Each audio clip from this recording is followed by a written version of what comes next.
Bueno, quiero saludar a todos los asistentes a este Congreso Internacional sobre Prevención, Tratamiento y Control del Consumo del Cannabis y sus derivados.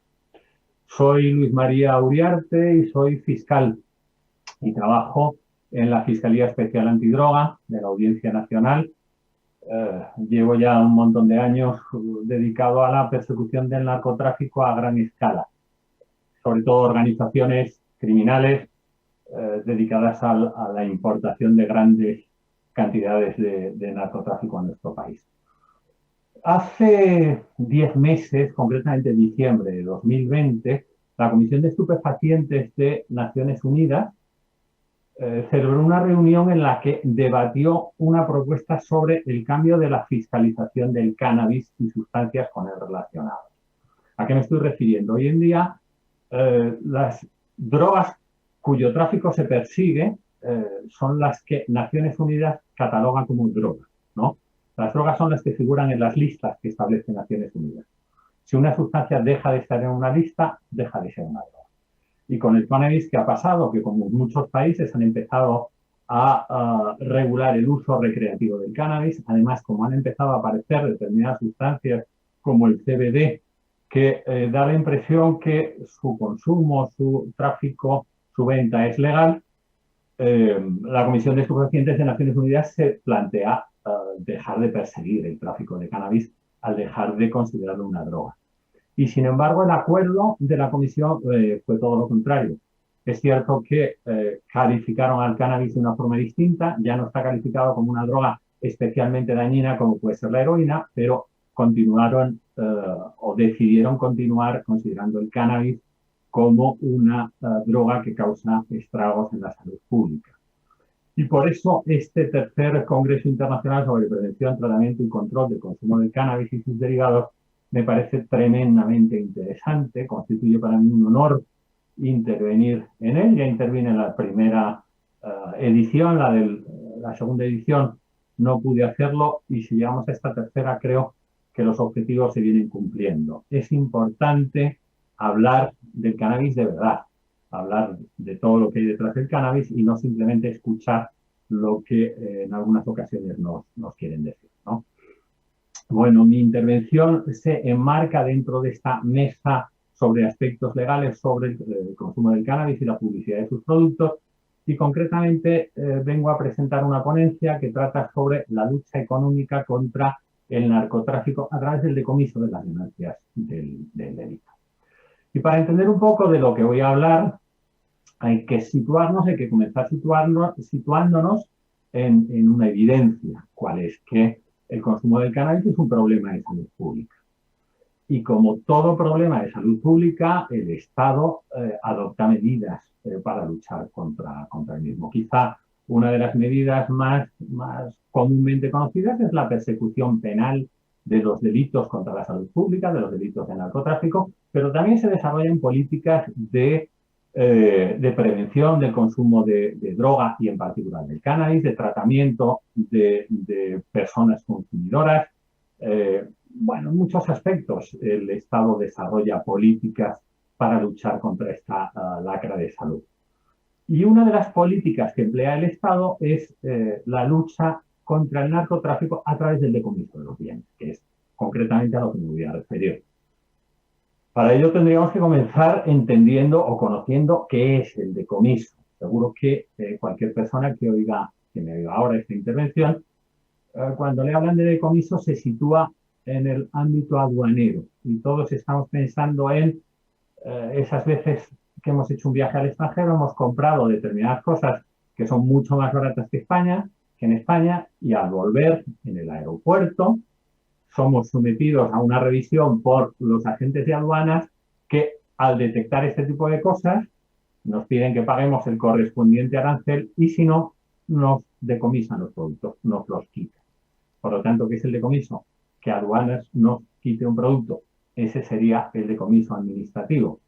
El decomiso judicial, al que yo me voy a referir, podríamos definirlo o entenderlo como la privación de la propiedad de determinados bienes como consecuencia de una resolución judicial que se funda en que esos bienes tienen relación con un delito, ¿no?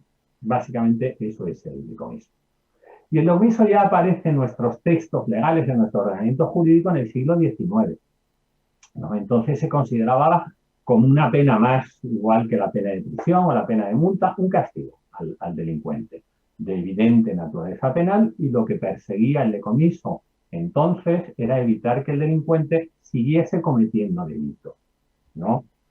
Se le privaba del instrumento que había empleado para cometer el delito con la finalidad de que ella no pudiera cometer más delitos. Un ejemplo muy sencillote sería el individuo que se dedica a robar pisos abriendo las puertas con una ganzúa, le quitamos la ganzúa para que no siga robando pisos, ¿no? Si le dejamos la ganzúa en su poder, el día que sale de prisión va a volver a utilizarla. Esa era la idea que subyacía en el decomiso del siglo XIX. Concretamente, el Código Penal de 1848 ya decía, y es interesante fijarse para que veamos el cambio con la actual regulación, decía que toda pena que se imponga por un delito lleva consigo la pérdida de los efectos que de él provengan y de los instrumentos con que se ejecute. Los unos y los otros serán decomisados, a no ser que pertenezcan a un tercero no responsable del delito. Ahora bien, ¿qué pasa el último tercio del siglo XX? Empiezan a surgir nuevas corrientes, nuevas ideas que empiezan a ver en el decomiso una herramienta tremendamente interesante que puede utilizar el Estado para luchar contra determinadas modalidades de delito, concretamente contra los delitos más graves, contra la criminalidad organizada, ¿no? ¿Y por qué o en qué consiste esta nueva herramienta? En el ámbito internacional se toma conciencia de que esas formas graves de delincuencia lo que buscan o se mueven por un evidente y finalístico ánimo de lucro. Las organizaciones de narcotráfico no buscan atentar contra la salud pública, no buscan matar a la gente dándoles droga. Esto es un efecto colateral que se produce como consecuencia de su fin primordial, que no es otro que ganar dinero, y ganar mucho dinero, ¿no? Eso es lo que mueve realmente a la criminalidad organizada, y por ello se empieza a pensar que si el Estado les quita el dinero, les quita la ganancia de su actividad delictiva, es más fácil desalentar a los delincuentes y que emprendan otro camino. Porque en la práctica, ¿qué es lo que ocurre? Que muchos delincuentes se arriesgan a sufrir muchos años de cárcel a cambio de ganar dinero, y les compensa, ¿no? Un narcotraficante piensa, puedo estar en prisión 4, 5, 6, 7, 8 años de mi vida, pero al salir tengo 2, 3, 4, 5, 6 millones de euros y por lo tanto me compensa. Les pongo dos ejemplos concretos. Año 2012, en Galicia, yo formulé acusación contra un narcotraficante por un delito de blanqueo de capitales procedentes del narcotráfico. Y entre otras peticiones de mi escrito de acusación estaba la privación de todo el patrimonio de este narcotraficante. Bueno, escasas semanas antes de la celebración del juicio, el abogado del narcotraficante vino a verme con idea de intentar negociar un acuerdo. Es decir, bueno, mi cliente reconoce los hechos, se arrepiente y la fiscalía baja un poco las penas. Ahora, eso sí, me decía el abogado, ponemos una condición fundamental, que es que el pazo no se lo puede quedar el Estado. Tiene el fiscal que retirar el decomiso del pazo de su escrito de acusación. Como pueden imaginar, mi respuesta fue negativa y al final, ¿qué es lo que ocurrió? Que el narcotraficante pagó varios años de prisión y además el Estado decomisó el pazo que hoy en día se ha dedicado a otros fines sociales. Otro ejemplo más, año 2019, ahora hablo de un narcopiso de estos que habrán visto ustedes alguna vez en televisión, en donde es una casa con puertas blindadas, rejas, que a través de una ventana están vendiendo droga las 24 horas del día en distintos turnos. Cuando se investigó este delito, se llegó a conocer que el principal responsable de este narcopiso tenía, entre otras cosas, la propiedad de un inmueble y una licencia de taxi en Madrid, valorada en unos 120.000 euros. Se repitió la historia. Cuando llegamos a juicio, el abogado vino a la fiscalía a proponer que admitía cualquier pena que le fuera a caer, le daban igual los años de cárcel, pero la licencia de taxi y la vivienda no se tocaban. Eso pone bien a las claras qué es o cuál es la función que hace el decomiso. En definitiva, se reduce o se resume en una frase, ¿no? Que el delito no compense, o en terminología anglosajona, que es la que origina este tipo de políticas, crime doesn't pay.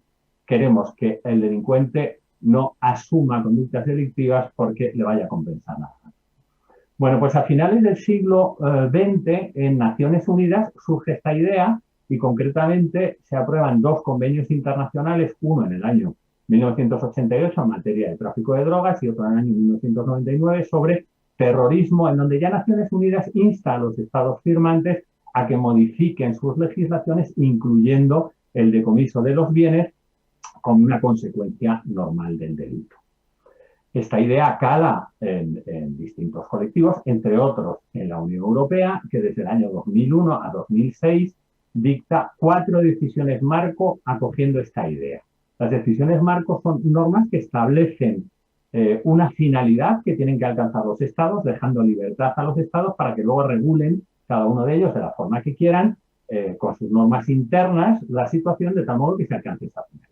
Bueno, pues en esas decisiones marco se decía a los estados, regularlo como queráis, pero en vuestras legislaciones tiene que establecerse el decomiso de los bienes procedentes de las formas más graves de delito.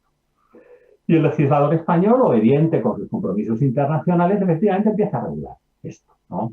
Nos situamos en el año 1995, momento en que se aprueba nuestro Código Penal hoy en día vigente, en el que ya se recoge un artículo que, verán ustedes, resulta muy parecido al de 1848 con un pequeño matiz. El artículo de 1995 decía que toda pena que se imponga por un delito tan doloso llevará consigo la pérdida de los efectos que de ellos provengan y de los instrumentos con que se haya ejecutado, así como las ganancias provenientes del delito, cualquiera que sean las transformaciones que hubiera podido experimentar. Frente al decomiso de la ganzúa que había en el siglo XIX, a finales del 20 se introduce el decomiso de la ganancia, con esa finalidad de desalentar al delincuente. Desde el año 95 a nuestros días, numerosas reformas legales, quizá la más importante en el año 2006, se regula qué hacer con esos bienes en los primeros momentos, y ahora me referiré, y sobre todo en el año 2015, donde se establece nuestro actual sistema de decomiso, que paso a explicar. Para entenderlo, hay que conocer que en el ámbito internacional hay dos sistemas de decomiso. Lo que podríamos hablar del sistema de extinción de dominio propio de países sudamericanos y de Estados Unidos y el sistema de decomiso penal propio de los países europeos. En los sistemas de extinción de dominio de Sudamérica ha pesado mucho su experiencia en la lucha contra el narcotráfico. ¿Y en qué consisten estos sistemas? Estos sistemas consisten en que cualquier persona que tenga un patrimonio importante cuyo origen no pueda justificar, le es decomisado por el Estado. Un señor tiene una mansión, va a ir la fiscalía a pedirle cuentas. Mire, ¿de dónde ha sacado el dinero para comprar esa mansión? Si el señor da explicaciones convincentes, pues trabajo de tengo tal empresa, genero tal dinero, perfecto, se queda usted su mansión.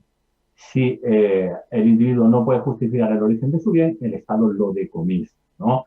Por lo tanto, dos características. Primero, se decomisan los bienes aunque no se acredite la relación con el delito.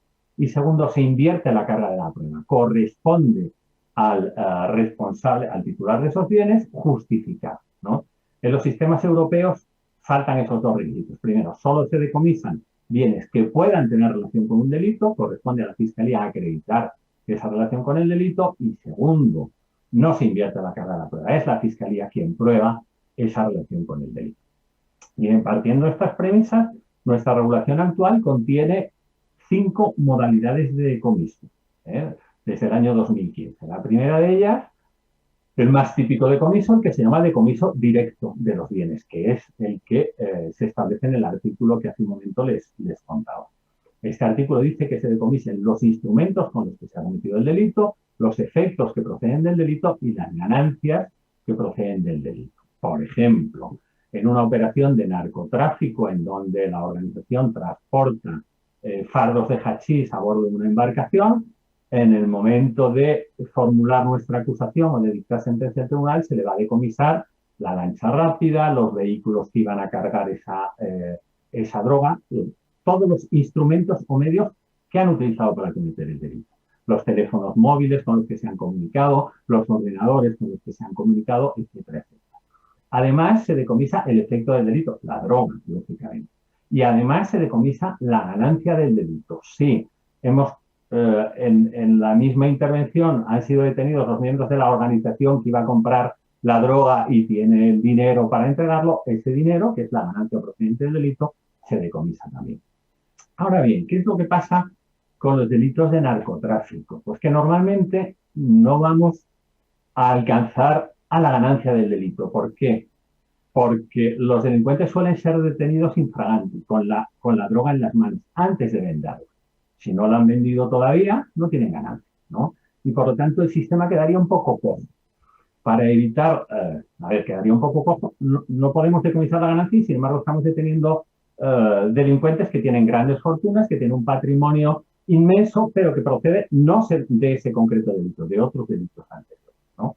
Para resolver esa situación, el legislador precisamente ha previsto la segunda modalidad de decomiso a la que ahora me refiero, que se llama el decomiso ampliado. Nuestro Código Penal viene a establecer que, además, el juez ordenará también el decomiso de todos los bienes y de todas las ganancias procedentes de la actividad delictiva anterior a la que se investiga, ¿no? De tal modo que cuando detenemos esa organización trayendo en embarcaciones rápidas los fardos de hachís, les vamos a decomisar también todo el patrimonio que podamos encontrar siempre que aportemos indicios de que proceden del delito. ¿Y cuáles son esos indicios? Pues quizá el más importante, el que no tenga justificación legal su origen. Es decir, una persona detenida por narcotráfico o dedicada al narcotráfico que tiene un patrimonio de 5 millones de euros y que si investigamos en su vida laboral no ha trabajado en la vida o ha tenido un trabajo que ha ganado 1.000 euros al mes, pues parece lógico entender que todo ese patrimonio no procede de su trabajo, sino del tráfico de drogas, ¿no? Si un narcotraficante podemos acreditar que tiene bienes puestos a nombre de terceras personas o en paraísos fiscales, parece lógico creer que los bienes vienen del tráfico de drogas. Ahora bien, ¿qué es lo que ocurre? Que los narcotraficantes normalmente intentan utilizar estratagemas para evitar que les sean decomisados otros bienes. Por ejemplo, el narcotraficante que tiene varios vehículos deportivos o los tiene a nombre de otras personas o los vende en el momento recién detenido, nada más ser detenido, parte de su patrimonio lo liquida, lo vende y hace desaparecer el dinero porque lo esconde en paraísos fiscales, por ejemplo. Para ello aparece la tercera y la cuarta modalidad de decomiso. La tercera, lo que se llama el decomiso de sustitución. Si no encontramos el deportivo, decomisaremos el dinero equivalente al precio de ese deportivo. Cuarta modalidad de decomiso, el decomiso de bienes de terceros. Si has puesto la mansión, el pasto, la embarcación, el deportivo, las cuentas corrientes a nombre de otras personas, lo que suele ser muy habitual en el ámbito familiar o a través de sociedades interpuestas, vamos a decomisar los bienes también a pesar de que estén a nombre de terceros. Y por último, la última modalidad de decomiso, el decomiso autónomo, nos encontramos con supuestos en donde el narcotraficante huye y no le podemos encontrar. Claro, si no le podemos encontrar, no le podemos juzgar y si no le podemos juzgar, no podemos decomisar sus bienes. Bueno, pues para eso se crea el decomiso autónomo, que permite decomisar los bienes a pesar de que no haya sido juzgado, porque se ha jugado o porque ha fallecido, por ejemplo, ¿no? Con estas herramientas, hoy en día, el Estado se encuentra en una posición mucho más fuerte para luchar contra esta ganancia del delito. Me voy a referir a lo que antes hablaba, lo que introdujo la ley de 2006 referente a las medidas de aseguramiento para hacer posible estos decomisos.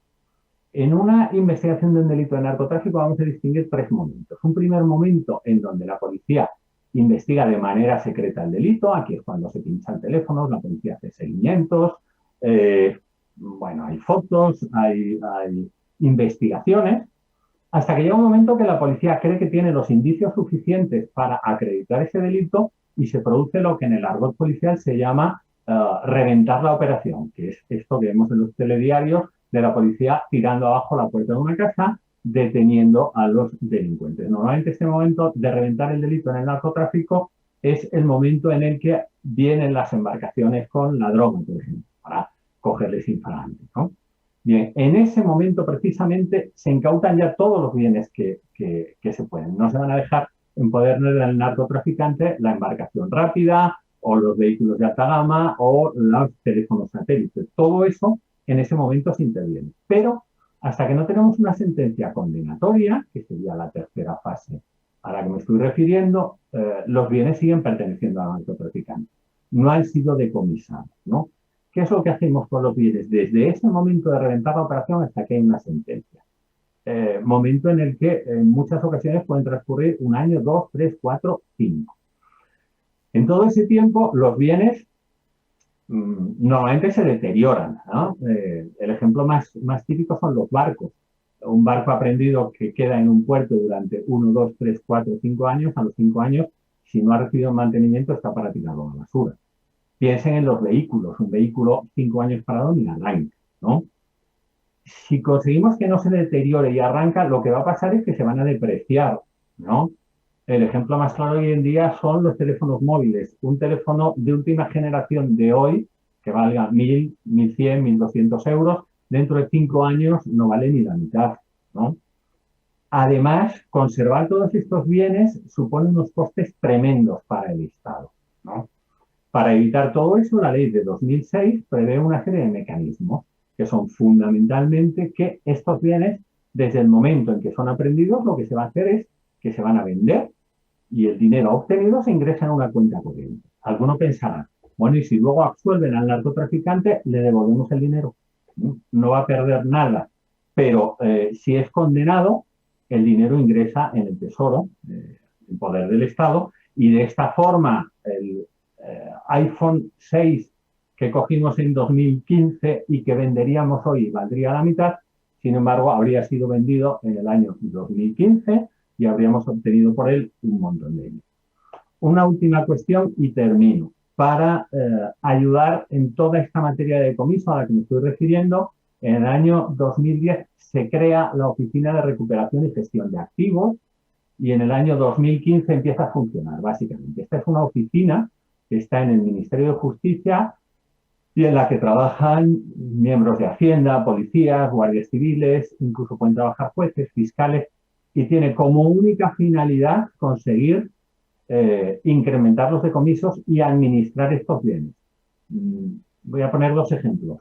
Primer ejemplo, se detiene a un narcotraficante. La Oficina de Recuperación y Gestión de Activos va a buscar bienes de esta persona en todo el mundo y tiene capacidad para buscar bienes en todo el mundo.